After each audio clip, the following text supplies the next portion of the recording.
Вы пробовали гороховое пюре? Нет. По-вашему, это гадость? Да.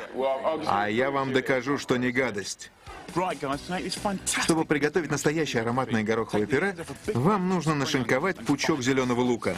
Наливаем в сковородку 2 столовые ложки оливкового или растительного масла, обжариваем на слабом огне примерно минуту, чуть присыпав солью. Потом добавляем хороший большой пучок порезанной мяты.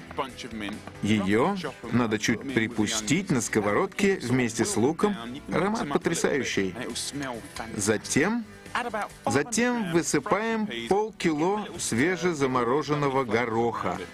Хорошенько перемешаем, обжарим минуты 2, потом накроем крышкой и потушим минут 12, пока горох не станет мягким. Потом этот горох помещаем в комбайн и делаем пюре, а можно использовать и пресс для картошки. Добавьте 2 куска сливочного масла, подавайте в большом блюде, украсив листиком мяты и кусочком масла. Очень вкусно.